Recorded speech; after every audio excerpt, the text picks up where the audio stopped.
अस्सलाम वालेकुम जी। नेक्स्ट हमारा आज का टॉपिक है वेन डायग्राम पे फर्स्ट ईयर चैप्टर नंबर 2 कर रहे हैं हम। उसके अंदर आर्टिकल नंबर 2.3 है हमारा वेन डायग्राम। ठीक है, ये बेसिकली इंग्लिश लॉजिशियन मैथमेटिशियन था जॉन वेन, और उसने इन डायग्राम्स को इंट्रोड्यूस किया था। और हमारे ये सेट्स के बेसिक कंसेप्ट और रिलेशनशिप को पढ़ने में बड़ी हमारे लिए यूजफुल है। ठीक है, पेपर पॉइंट ऑफ व्यू से फर्स्ट ईयर के अंदर ये बेशक इंपॉर्टेंट ना हो इतनी ज्यादा, इसका क्वेश्चन पूछा जाता है लेकिन इसको बड़ा कम करवाया जाता है। लेकिन वेन डायग्राम जो है हमें बहुत ज्यादा इंफॉर्मेटिव है हमारे लिए बहुत जरूरी है जब हम इसके ऑपरेशंस को समझना चाहते हैं, जब इसके कंसेप्ट्स को समझना चाहते हैं, जब इसकी लॉजिक्स को समझना चाहते हैं सेट्स की। देन ये वेन डायग्राम एक बड़ा इंपॉर्टेंट और मेजर रोल अदा करती है आपको समझाने में। ठीक है, समझ आने में चीजों को कि किसी सेट्स के दरमियान किस तरह के रिलेशनशिप पाए जाते हैं, देन वो समझना ज्यादा आसान होता है using Venn diagram. So that's Venn diagrams आपकी बड़ी ही जो है ना इंपॉर्टेंट है। आपको पता है कि थ्योरेटिकल चीजों को समझना या मैथमेटिकल चीजों को भी समझना थोड़ा सा एक लेवल तक जो है ना डिफिकल्ट होता है, लेकिन अगर आप उसको थ्रू फिगर समझाते हैं, एक फिगर आप ड्रॉ करते हैं, एक आप छोटा सा कर्व ड्रॉ कर दे, देन स्टूडेंट्स को ज्यादा अच्छे से एक्सप्लेनेशन जो है ना क्लियर हो जाती है। सो वेन डायग्राम आपका काम सेट्स को समझने में आसान कर देती है।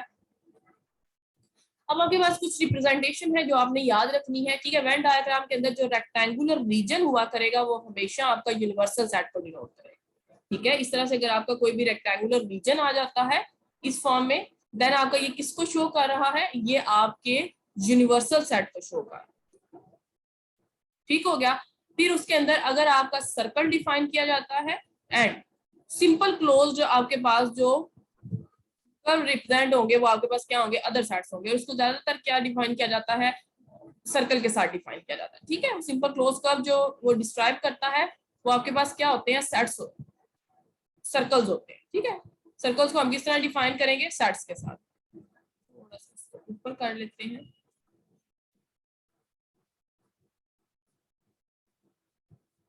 ये आपके पास किसको डिफाइन कर रहा है, आपके पास एक सेट को डिफाइन कर रहा है। तो रेक्टेंगुलर रीजन किसको शो कर रहा है, यू को, और सर्कल किसको शो कर रहा है, किसी भी सेट ए को।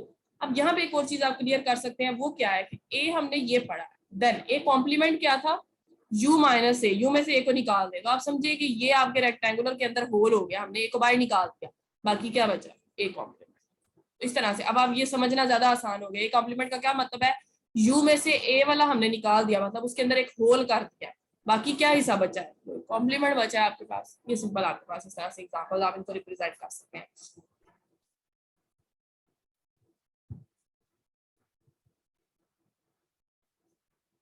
जी आगे चलते हैं। नेक्स्ट हमारे पास क्या है, जिबलर some diagram illustrating basic operations on two set different cases. ठीक है, जितने भी हमने ऑपरेशंस आप पढ़े हैं उनको डिफाइन कर रहा है। अब आप यहाँ पे देखिए, ये ए यूनियन बी है, दो सेट्स की हमने यूनियन के बारे में बात की। अब वो यूनियन आपके पास क्या है, दो डिस्जॉइंट सेट्स की यूनियन भी हो सकती है। अब आप यहाँ से क्लियरली देख सकते हैं कि आपके पास यूनिवर्सल सेट है, ए और बी दो सेट्स है, और उनकी यूनियन से क्या मुराद है, ये जो हॉरिजॉन्टल लाइंस है बेसिकली जिस एरिया को कवर कर रही हैं दोनों के अंदर, वो आपके पास क्या है, यूनियन है। अब यूनियन डिस्टेंट सेट्स की भी हो सकती है। ठीक है, अब आपके पास ओवरलैपिंग सेट्स की भी हो सकती है, एक सेट दूसरे में कंटेन कर रहा है। ये किस तरह से है कि इसके अंदर ए इंटरसेक्शन बी आपकी एम्प्टी है, डिस्जॉइंट सेट्स है। इसमें आपके पास क्या है, ओवरलैपिंग सेट है, A intersection B not equal to 5 है। इसमें आपका क्या कंसेप्ट है, ए बी में कंटेन कर रहा है, इसमें क्या है, बी ए में कंटेन कर रहा है। तो यहाँ से कुछ इंप्लीकेशंस आपके पास आती हैं। ए यूनियन बी जब आपके पास डिस्टेंट सेट्स की होती है तो उसमें दोनों सेट्स आ जाते हैं, ए और बी। ठीक है, A intersection B not equal to 5 है, इसका मतलब है ए यूनियन बी के अंदर आपका क्या आता है, ए सेट आता है। ठीक है, यूनियन बी सेट आता है, माइनस आप क्या कर सकते हैं, ए इंटरसेक्शन। ठीक है, आपने ए के मेंबर्स भी रखे, बी के मेंबर्स भी रखे, और उसमें से माइनस क्या कर दिया, ए इंटरसेक्शन। ठीक है, माइनस इंटरसेक्शन बी का मतलब है ए के मेंबर्स हमने एक दफा रख लिए, फिर बी में से आपने क्या माइनस कर दिया, ए इंटरसेक्शन बी को। ये इस तरफ, ये इस तरह से। ठीक है, ये इस तरह से यूनियन में से नहीं माइनस करना, इंटरसेक्शन रखनी है हमने, लेकिन एक सेट की रखनी है, दो सेट्स की नहीं रखनी। इस तरह से आपके पास आ जाता है। ए कंटेन्ड इन बी का मतलब है, अब आप यहाँ पे देखिए अगर बी में कंटेन करता है तो यूनियन में क्या फर्क पड़ा, कोई फर्क नहीं पड़ा। ए यूनियन बी किसके इक्वल आई है, बी सेट के। यानी कि अगर एक सेट दूसरे में कंटेन करेगा तो उनकी यूनियन में क्या आएगा, बड़ा सेट आएगा। बिल्कुल उसी तरह यहाँ पे ए यूनियन बी क्या है, बी ए में कंटेन करता है, यूनियन में क्या आएगा, ए सुपर सेट आपके पास आएगा। ये छोटी छोटी सी आपकी इंप्लीकेशन आपको इधर से ज्यादा इजीली क्लियर होगा। नेक्स्ट आपके पास क्या है, इंटरसेक्शन के बारे में बात करते हैं। अगर दो डिसजॉइंट सेट्स हैं तो उनके इंटरसेक्शन में कुछ भी नहीं आएगा, ठीक, सॉरी यहाँ पे आएगा आपके पास A intersection B equal to 5 है। देन अगर आपके पास ओवरलैपिंग सेट्स हैं, A intersection B not equal to 5 है, उनके इंटरसेक्शन में क्या आएगा, कॉमन पॉइंट्स आपके पास, ये इसका कॉमन पॉइंट एरिया आपका आ जाता है। फिर अगर आपका ए कंटेन करता है बी के अंदर, देन इंटरसेक्शन में क्या आएगा, छोटा सेट आएगा, कॉमन लिखना है ना, तो दोनों में कॉमन क्या है, ए तो बताते हैं तो अपने अंदर कंटेन करता है, फिर बी के अंदर भी ए ही पड़ा हुआ, तो कॉमन क्या हुआ, ए हो गया आपके पास। और अगर बी कंटेन करता है ए के अंदर, इन दैट केस आपके इंटरसेक्शन में क्या आएगा, बी आएगा। तो इंटरसेक्शन में क्या आता है, सबसेट आता है, और यूनियन में क्या आता है, सुपरसेट आता है आपके पास, तो आपकी इंटरसेक्शन भी कवर हो जाती है। फिर डिफरेंस के बारे में बात करते हैं। ये मुख्तलिफ आपके पास जब आप इनको 3-4 बार रिवाइज करेंगे ना, देन आप डायरेक्टली लिखा करेंगे। अगर वो आपको बताएगा कि ए बी में कंटेन करता है तो आप उसके इंटरसेक्शन में डायरेक्ट ए लिखा करेंगे। अगर आपको बताता है कि इंटरसेक्शन उनकी नॉन एम्प्टी है तो आप उनके इंटरसेक्शन में क्या लिखेंगे, वो जो नॉन एम्प्टी जिसको जो मेंबर्स होंगे वो करेंगे। अगर वो डिसजॉइंट, उनमें कोई कॉमन पॉइंट नहीं है तो वो डिसजॉइंट, ठीक है। उसके बाद अगर आप देखें नेक्स्ट है हमारे पास, अब आपके पास अगेन क्या है, A intersection B equal to 5 है, दो डिसजॉइंट सेट्स हैं, तो ए में से बी निकालने का क्या मतलब है, उनकी इंटरसेक्शन में कुछ है ही नहीं, तो ए में से बी निकालने का मतलब है बी का तो कोई मेंबर ए में था ही नहीं, तो टोटल सेट क्या आएगा, ए ही आएगा, ठीक है। अगर ए इंटरसेक्शन बी एम्प्टी है, देन ए माइनस बी का क्या मतलब होता है, ए होता है, और उसी तरह बी माइनस ए का क्या मतलब होता है, ए होता है। ये आपके पास यहाँ से रिजल्ट निकल आता है। अगर दो डिस्टेंट सेट्स का डिफरेंस लिया जाए तो उनमें से अगर ए में से बी को माइनस कर रहे हैं तो आंसर ए आएगा, बी में से ए माइनस कर रहे हैं देन आंसर बी आएगा, ये चीज है आपके पास। और अगर आपके पास क्या है, अगर ओवरलैपिंग जो है सेट्स हैं, A intersection B not equal to 5 है, देन आप क्या करेंगे, ए माइनस बी का क्या मतलब है, ठीक है, ए माइनस बी का मतलब है आपने उनकी इंटरसेक्शन को माइनस कर देना उसमें से, ठीक है। तो ए इंटरसेक्शन बी में बेसिकली क्या आ जाएगा, ए आ जाएगा आपके पास, और माइनस कर देंगे आप उसमें से ए इंटरसेक्शन, सिंपल, जो कॉमन है आपने उसमें से माइनस कर देना है।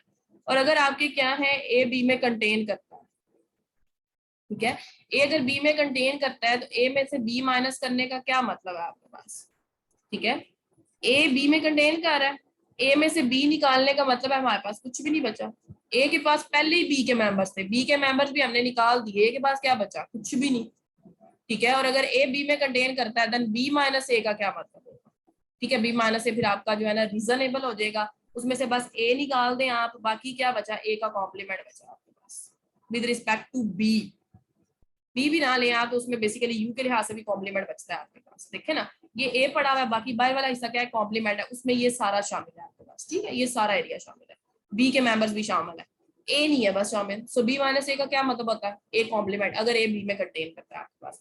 नेक्स्ट आपके पास ये है कि अगर बी ए में कंटेन करता है, बी साइड ए में कंटेन करता है, ये कंडीशन थी, ए बी में कंटेन करता है तो क्या कंसेप्ट आएगा, ठीक है, ए अगर बी के अंदर पड़ा हुआ है और ए में से बी के सारे मेंबर्स निकाल दें, देन ए तो आगे बी में पड़ा हुआ था, उसमें से उसी के घर के सारे अफराद निकाल दिए तो ए के पास तो कुछ भी नहीं बचेगा ना।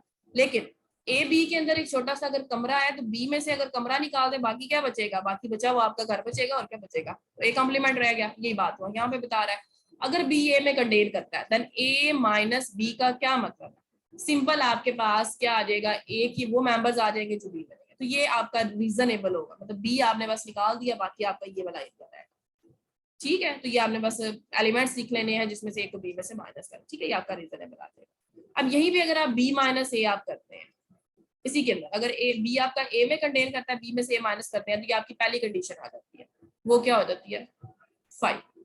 तो ये आपके छोटे छोटे से रिजल्ट्स हैं जिनको आपने याद रखना है, और इनको आप इन 4 फिगर्स आपने ड्रॉ करनी है, सारी 4 फिगर्स, और आपने इनके रिजल्ट्स को अपने जेल में बिठाने की कोशिश करनी है, देन आपको ये सारे वेन डायग्राम की रिस्पेक्ट से आपको सारा क्लियर होगा। ये बी माइनस ए का भी सारा वही कंसेप्ट है, मैंने आपको साथ ही उसके करवा दिया, ठीक है, तो आप इसको यहाँ से रीड आउट कर सकते हैं जी। तो वो सारे से अब हमने क्या रिलेशनशिप निकाला है, वो रिलेशनशिप अब हम यहाँ पे करते हैं, ठीक है। वो relation between A and B का क्या मतलब है, अगर ए और बी दोनों डिसजॉइंट सेट्स हैं, ठीक है, उनमें नो कॉमन पॉइंट्स हैं, then A union B consist of all the elements of A and all the elements of, ये हमने पढ़ा था, ठीक है। पहली फिगर हमें यही बता रही थी कि अगर आपके पास ए और बी डिसजॉइंट है, ये आपके पास यूनिवर्सल सेट है, उसमें ए इधर पड़ा हुआ है और बी इधर पड़ा है, ठीक है, ये आपके पास ए पड़ा हुआ है, ये आपके पास बी पड़ा हुआ है, देन इनकी यूनियन में क्या आएगा, all the elements of A and all the elements of B. ये आपके पास कंसेप्ट आ जाता है। अब इनमें कोई कॉमन पॉइंट है ही नहीं। अब इनमें क्या मतलब है, ए के सारे पॉइंट्स आएंगे और बी के सारे पॉइंट्स आएंगे, देन ए यूनियन बी के एलिमेंट्स फिर क्या होंगे, number of A union B, वो ए के एलिमेंट्स की तादाद जमा बी के एलिमेंट्स की तादाद आपके पास आ जाएगी। Number of A union B किसके इक्वल होता है, number of A plus number of B, और माइनस आपके पास क्या हो जाएगा, ये बेसिकली जो जनरल फॉर्मूला होता है आपका number of A union B का, वो इक्वल होता है number of A plus number of B minus number of A intersection. अब यहाँ पे एक कंसेप्ट आपने याद रखना है कि अगर ए एम्प्टी सेट है देन उसके अंदर कितने एलिमेंट्स होंगे, 0 एलिमेंट्स होंगे, ठीक है। अब यहाँ से आपके पास क्या कंसेप्ट है, इसके दो अब आगे से जो है ना इंप्लीकेशन निकलती है।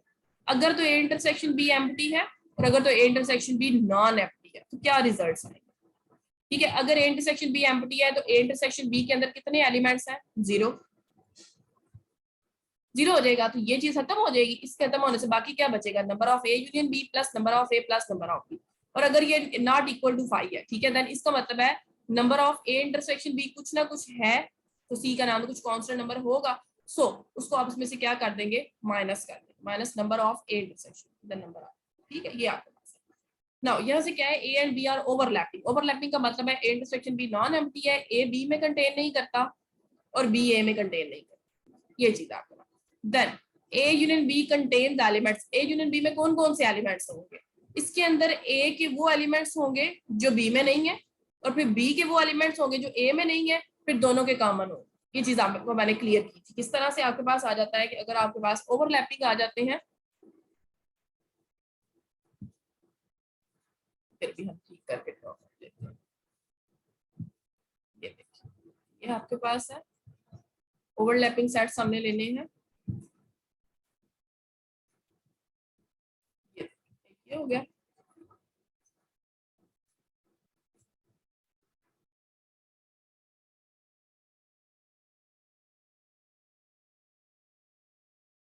इस तरह से आपके पास क्या आ गए हैं, ओवरलैपिंग सेट्स आ गए हैं। इनके अंदर आपका क्या क्राइटेरिया आ जाता है, ये आपके पास यूनिवर्सल सेट है, ये आपके पास ए सेट है, ये आपके पास बी सेट है, ये ओवरलैपिंग है बिकॉज इनकी इंटरसेक्शन नॉन एम्प्टी है। नाउ अब आप देखें, अगर हम ए यूनियन बी निकालना चाहते हैं, ए यूनियन बी चाहिए हमें, ए के मेंबर्स भी चाहिए, बी के मेंबर्स भी, यानी यूनियन चाहिए। इसका मतलब है, इंटरसेक्शन को भी मैं रेज कर रही हूँ, इसका मतलब है इसके अंदर ए का वो हिस्सा आएगा जो बी में नहीं है, रेपिटेशन नहीं चाहिए हमें, फिर बी का वो हिस्सा आएगा जो ए में नहीं है, फिर इसकी इंटरसेक्शन का हिस्सा आएगा। ये देखिए, अगर हम पूरा ए लिखते तो इसका मतलब है ए का ये वाला हिस्सा भी शामिल होना था, और अगर पूरा बी लिखते ये हिस्सा, तो रेपिटेशन आ जानी थी। तो रेपिटेशन नहीं करनी है आपने, आपने क्या करना है, ए के वो एलिमेंट्स लिखने हैं जो बी में नहीं है, वो आपका ये सारा हिस्सा आ जाना था। आपने बी के वो एलिमेंट्स लिखने हैं जो ए में नहीं है, वो आपका ये वाला हिस्सा आ जाना था। फिर बाकी क्या बचा, बोथ ए एंड बी में जो कॉमन है। सो यहाँ से आपके नंबर ऑफ एलिमेंट्स फिर कितने आएंगे, आपके इंटरसेक्शन बी को आपको माइनस करना ही पड़ेगा। क्यों माइनस करना पड़ेगा, बिकॉज वो एक बार आ जाएंगे। नंबर ऑफ ए में ए इंटरसेक्शन बी मौजूद है, नंबर ऑफ बी में फिर ए इंटरसेक्शन बी मौजूद है, तो रेपिटेशन है, तो रेपिटेशन को खत्म करना है हमने। तो रेपिटेशन कैसे खत्म होगी, minus number of A intersection. इस कंसेप्ट को आपने जहन में रखना जी। नेक्स्ट देखें जी, नेक्स्ट क्या है हमारे पास, अगर ए बी में कंटेन करता है तो ए यूनियन बी सुपर सेट, ये हम डिस्कस कर चुके हैं। और नंबर ऑफ एलिमेंट्स फिर क्या होंगे, number of A union B number of B के इक्वल। और अगर बी ए में कंटेन करता है देन ए यूनियन बी में क्या आएगा, हमारे पास ए आएगा, और number of A union B equal to number of A. अगर ए इंटरसेक्शन बी एम्प्टी है देन उनमें कितने एलिमेंट्स होंगे, ये भी हम डिस्कस कर चुके हैं। ए इंटरसेक्शन बी है, देन ए इंटरसेक्शन बी में कितने एलिमेंट्स आएंगे, which are in A and B, जो बी ए और बी दोनों के अंदर होंगे, ठीक है, कॉमन होंगे, वो उसकी कितने आएंगे, उसके इंटरसेक्शन में आ जाएंगे आपके पास। या आप इंटरसेक्शन के नंबर ऑफ एलिमेंट्स इधर से भी निकाल सकते हैं। ये फॉर्मूला आपका ये जो है, इधर से आप इसको यूज करके आप number of elements in A intersection B भी निकाल सकते हैं। जैसे number of A intersection B आपने निकालना है, इसको दूसरी साइड पे ले जाएं, ये किसके इक्वल होता है, number of A plus number of B minus number of A union B. इस तरह से आप इसको निकाल सकते हैं। तो ये क्वेश्चन फर्स्ट ईयर के स्टूडेंट्स के लिए बड़ा इंटरेस्टिंग है, ये उसमें पूछा होता है, बाज़ औक़ात उसमें गिवन होगा कि नंबर ऑफ ए आपके पास 60 है, नंबर ऑफ बी आपके पास 55 है, इस तरह से वो बताएगा। और अगर आपके पास number of A union B जो है, या ए इंटरसेक्शन बी अगर वो बता देता है, ठीक है, इंटरसेक्शन बी अगर वो कहता है 33 है, तो आप number of A union B बताएं तो आप इसमें खुद कर लेंगे। या वो ए इंटरसेक्शन बी बता देता है, एक बी के नहीं बताता और यूनियन बता देता है, वो इनमें से चारों में से 3 इंफॉर्मेशन दे के वो ए के बारे में पूछ सकता है। तो यूजिंग दिस फॉर्मूला आपने इसको वैल्यूएट करना। तो ये फर्स्ट ईयर के स्टूडेंट के लिए बड़ा इंटरेस्टिंग सा क्वेश्चन है और ये एमसीक्यूज किसी भी टाइप के एमसीक्यूज लेवल है अगर ये एमसीक्यूज पूछा जाता है, ठीक है, एमसीक्यूज में आप इसको देखें। नेक्स्ट आपके पास है अगर ए आपका बी में कंटेन करता है, तो ए अगर बी में कंटेन करता है तो इंटरसेक्शन में क्या आता है, हमेशा सबसेट आता है। नंबर ऑफ इंटरसेक्शन बी फिर किसके इक्वल होगा, नंबर ऑफ ए। अगर बी ए में कंटेन करता है इंटरसेक्शन में ये आएगा बी, और नंबर ऑफ इंटरसेक्शन भी नंबर ऑफ बी के इक्वल। और अगर ए और बी डिसजॉइंट है तो डिसजॉइंट होने से क्या क्राइटेरिया, ये भी हमने रीड किया था, ए माइनस बी का क्या मतलब है, ए के अंदर बी का कोई कॉमन पॉइंट है ही नहीं, तो ए में से आप बेशक बी को निकालते रहे, उसके अंदर है ही नहीं, निकलेगा कैसे, वो ए ही रहेगा। उसी तरह number of A minus B फिर किसके इक्वल आएगा, नंबर ऑफ ए के इक्वल आएगा। लेकिन अगर ए और बी ओवरलैपिंग हो जाए, ठीक है, उनमें कॉमन पॉइंट्स होता है, number of A minus B का क्या मतलब होता है, number of A minus number of A intersection, जो इनकी कॉमन होंगी उनको भी निकालना है, ठीक है। ए का आपके पास ये हिस्सा बचता है बस, ये अगर ए है, ये अगर आपके पास बी है, तो ए माइनस बी का क्या मतलब होता है, ये हिस्सा। तो इसमें कौन सी एलिमेंट्स है, number of A minus intersection को निकाल दें, ये आपके पास ए है ये बी है, minus number of A intersection, intersection को बाहर निकाल दें, उसका कोई रोल नहीं है इसके अंदर, तो डिफरेंस आ जाएगा। फिर अगर ए बी में कंटेन करता है तो डिफरेंस में क्या होगा, फाई हो जाएगा। ए बजाते खुद बी में पड़ा था, फिर आपने ए के अंदर से बी को ही निकालने की कोशिश की, ए के पास तो कुछ भी नहीं ना बचा, फाई रह गया।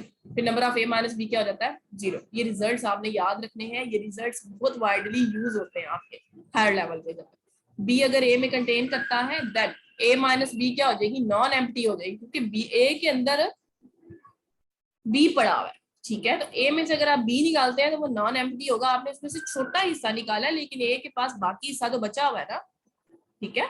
सो A minus B not equal to 5 आएगा, और number of A minus B का मतलब है number of A minus number of, ये भी आपका बड़ा इंपॉर्टेंट जो है ना रिजल्ट है, number of A minus B का वो इक्वल होता है, अगर ओवरलैपिंग की सूरत में number of A minus B किसके इक्वल होता है, ए के नंबर्स का डिफरेंस होता है बेसिकली माइनस नंबर ऑफ, ये आपका सिंपल माइनस है, ये आपका डिफरेंस है, इसको मैं डिफरेंस पढ़ रही हूँ, इसको माइनस पढ़ रही है। माइनस का मतलब है दो रियल नंबर्स के दरमियान या इंटीजर्स के दरमियान डिफरेंस, ठीक है, माइनस किया जा रहा है, तो ये डिफरेंस है मुराद है, ये आपका वो डिफरेंस है जिसमें ए के मेंबर्स हो और बी के मेंबर्स ना हो। फिर ए एंड बी अगर डिसजॉइंट है आपके पास, तो डिसजॉइंट होने में क्या कंसेप्ट है, बी में से ए निकालने का मतलब है बी ही आएगा, ये अगेन आपका वही है, ये डिसजॉइंट है, बस उसने ए बी को इंटरचेंज कर दिया। नंबर ऑफ बी माइनस ए का मतलब है नंबर ऑफ बी, अब इसको अगेन ये और बी ये रिपीटेड है थोड़े, ठीक है, ये ए के बारे में बात कर रहा है, ये बी के बारे में आपका बात कर रहा है, और कुछ भी नहीं है। अब ए अगर बी में कंटेन करता है, ठीक है, वहां पे था बी अगर ए में कंटेन करता है, तो ये छोटे छोटे से आपके कंसेप्ट आप इनको रिवाइज करें, ये वही बी के लिए उसने बात की है, ऊपर हमने ए के लिए।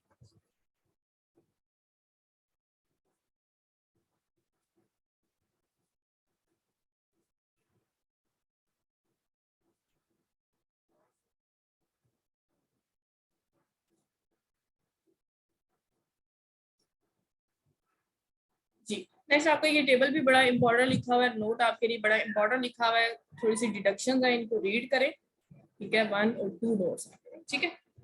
अब आपके पास यहाँ पे क्या है कि empty set contains no element. अब क्वेश्चन ये है कि हमने सारे सेट्स के बारे में बात कर ली जिसको हमने वेन डायग्राम पे ड्रॉ कर लिया, एम्प्टी सेट किस तरह से ड्रॉ हो, तो एम्प्टी सेट बिल्कुल भी ड्रॉ नहीं होगा। क्यों ड्रॉ नहीं हो सकता, because empty set contains no element, therefore no portion of U represents it, ठीक है, कोई भी पोर्शन यू का इसको रिप्रेजेंट नहीं कर सकता, क्योंकि यहाँ तो रिप्रेजेंट तो वो करना है ना जो आपके पास एलिमेंट्स रखेगा। अगर एक एम्प्टी सेट है तो आप उसको यू के ऊपर जो है क्वेश्चन पे आप उसको ड्रॉ नहीं कर सकते, ये पहला कंसेप्ट आपको बता। फिर ये फाइव के साथ आपके सारे ऑपरेशंस हैं जिनको हमने डिस्कस करना है। नेक्स्ट आपके पास क्या है, if in diagrams given on preceding page we replace B by the empty set. अब वो सारे कंसेप्ट जो हमने पढ़े उनमें बी की जगह अगर हम फाइव एम्प्टी सेट लेते हैं देन क्या कंसेप्ट आते हैं, ठीक है।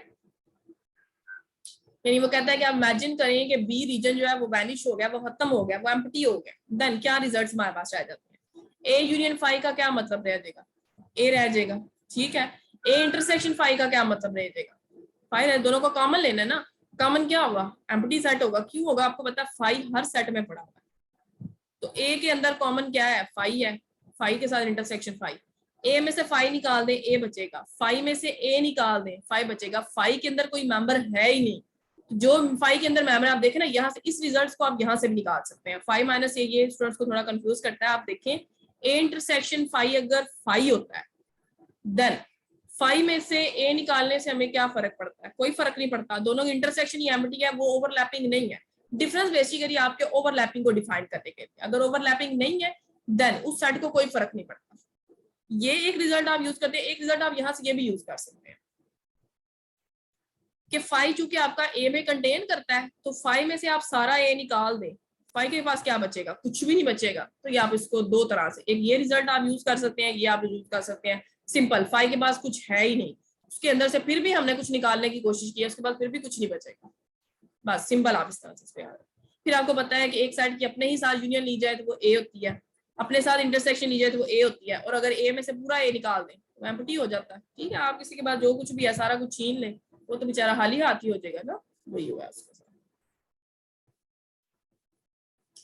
अब अगर आप बी को यू से रिप्लेस कर देंगे, छोटे छोटे से आपके रिजल्ट्स हैं जो आपने यूज करने हैं, यानी कि ए यूनियन यू का फिर क्या मतलब, आपको पता है कि ए यू में कंटेन करता है, ठीक है,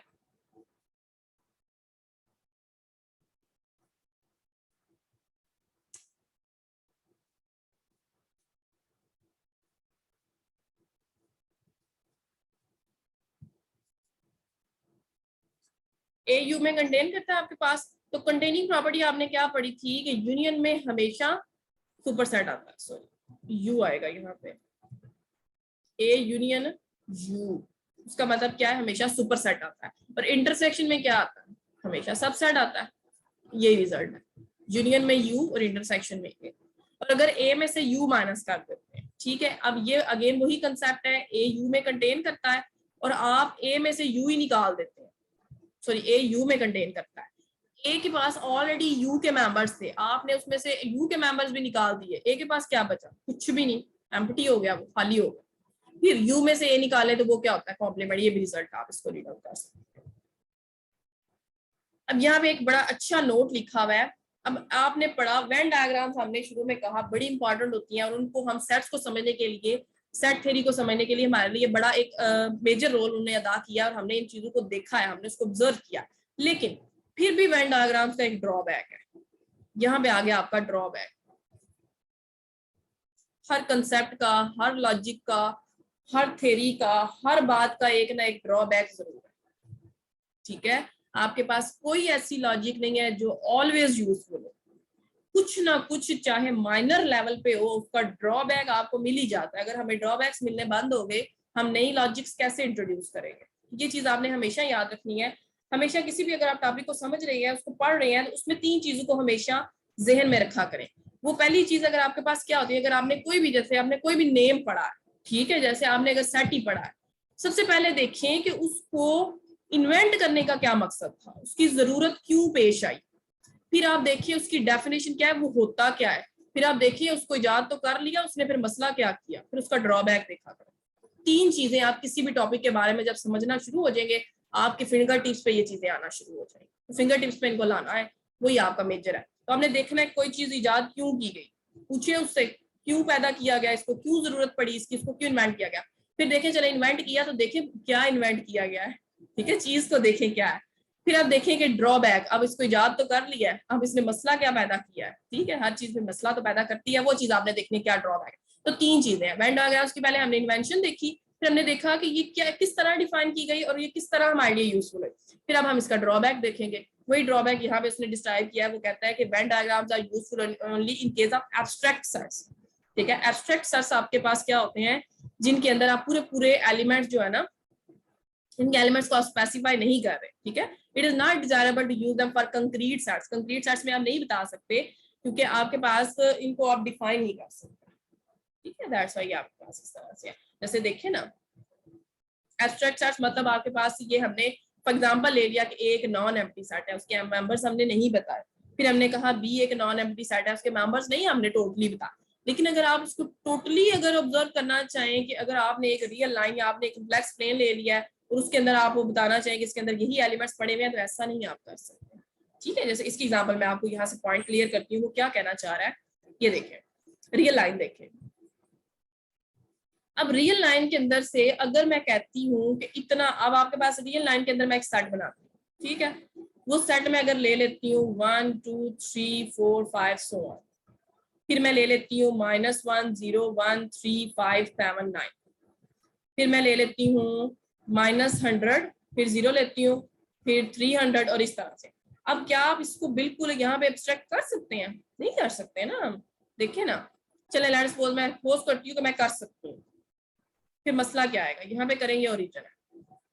देखिए अब यहाँ पे अगर मेरे पास कहीं पे ये 1 2 3 चले, ये तो आ गया 1 आ गया 2 आ गया 3 आ गया 4 आ गया 5, लेकिन रियल लाइन के ऊपर इनके दरमियान भी बड़ा बेशुमार नंबर्स पड़े हुए हैं।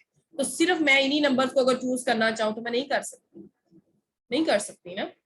ये देखिए बस मैं इतना हिस्सा ले, मैं बताऊँ कि मुझे इसमें सिर्फ इंटीजर्स चाहिए, यानी कि सिर्फ मुझे क्या चाहिए है, 1 से ऑनवर्ड चाहिए। यहाँ 1 से ऑनवर्ड चाहिए था हमें, ये 1 से ऑनवर्ड चाहिए, और मुझे चाहिए भी नेचुरल नंबर था, लेकिन इसके अंदर क्या आ रहा है, बाकी हिस्सा भी आ रहा है। तो बिल्कुल उसी तरह अगर मैं यहाँ पे उसको ड्रॉ करने, ये मैं रियल नंबर्स का एक सेट ले लेती हूँ, तो उसके अंदर अगर मैं जस्ट रिलेशनल बताना चाहूँ तो नहीं बता सकती। ठीक है, अगर मैं नंबर्स को देखना चाहूँ, इसके अंदर बिखरे पड़े हैं, कोई 1 इधर होगा, 2 इधर होगा, 3 इधर होगा, 4 इधर होगा, उनके दरमियान भी बेशुमार नंबर्स होंगे, मैं तो नहीं उनको डिस्क्राइब कर सकती।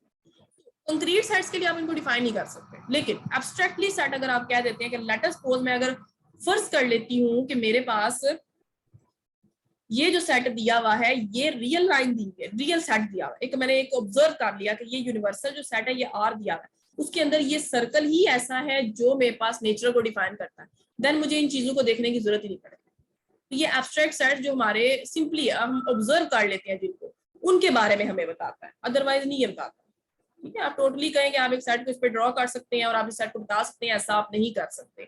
सो कंक्रीट सेट्स के लिए ये डिस्क्राइबेबल डिजायरेबल नहीं होता, ये नहीं बताया जा सकता इसको, लेकिन एब्स्ट्रैक्ट आप सेट ले लेते हैं, एक ऑब्जर्विंग बात आप करते हैं, देन आप इसको डिस्क्राइब कर सकते हैं। बिल्कुल सीधा, जैसे देखें ये -100 कहीं इधर पड़ा हुआ है, 0 इधर पड़ा हुआ है, 300 कहीं इधर जाके पड़ा हुआ है, मैं इधर इस पे सेट कौन सा ड्रॉ करूँ, नहीं कर सकते आप सेट को। सो ये डिजायरेबल कहाँ तक है, जहां तक आपके एब्स्ट्रैक्ट सेट्स होंगे, अदरवाइज ये क्या है, कंक्रीट सेट्स। सो यहाँ पे आ गया आपका ड्रॉबैक आ गया कि आप इसको कंक्रीट सेट पे नहीं डिफाइन कर सकते, उसके लिए आपको नए कंसेप्ट यूज करने के, ये आपका आ गया।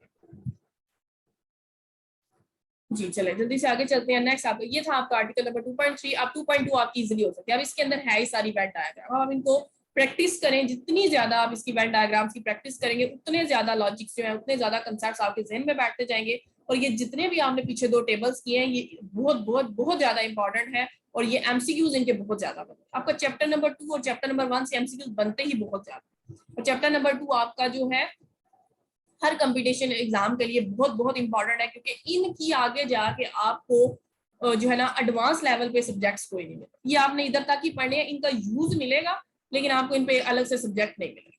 ठीक है, जैसे ग्रुप अगर मैं पढ़ाऊंगी आपको, तो ग्रुप थ्योरी पूरी पढ़ाऊंगी आगे जाके आपको, लेकिन अगर आप सेट्स के बारे में बात करते हैं, आप लॉजिक्स के बारे में, आप इन लॉजिक्स को यूज जरूर करेंगे, लेकिन लॉजिक होती क्या है, आप इनका एक अलग से पेपर नहीं पढ़ेंगे। ठीक है, ये चीजें अपने जहन में रखें फर्स्ट ईयर के अंदर आप इन चीजों को देखते हुए।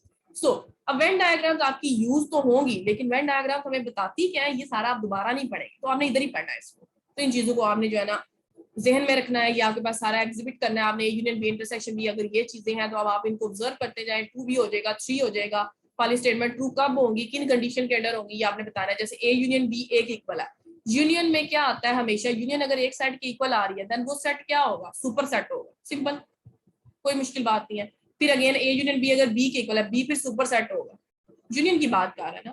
ए माइनस बी का मतलब आ रहा है ए में से आपने बी निकाल दिया, फिर भी ए को कोई फर्क नहीं पड़ा, उसका क्या मतलब है, वो एम्प्टी थे क्या, अगर एम्प्टी ना होते तो उसको कुछ, तो उसमें से कुछ हिस्सा अलग करेंगे, फर्क तो उसको पड़ेगा ना, लेकिन अगर उसके अंदर कुछ हिस्सा था ही नहीं तो उसको कोई फर्क नहीं पड़ेगा, सिंपल। ये इसी तरह से आप क्वेश्चन नंबर 5 भी कर सकते हैं, क्वेश्चन नंबर 6 भी कर सकते हैं, और आप इनको वैल्यूएट कर सकते हैं। Using map if necessary find the single sets equal to the following। Single sets आपने निकालने हैं, ये आपके बड़े इंटरेस्टिंग है और ये आपने खुद करना है। ठीक है, ये आपका बड़ा इंपॉर्टेंट सा कंसेप्ट आ जाता है, ये आपका जो है ना इस तरह के और इस तरह के, ये स्पेशली आपको बड़ा इंपॉर्टेंट है और इसको आपने जरूर करना है। ठीक है, और मुझे बताना है आपका ये कैसे हुआ।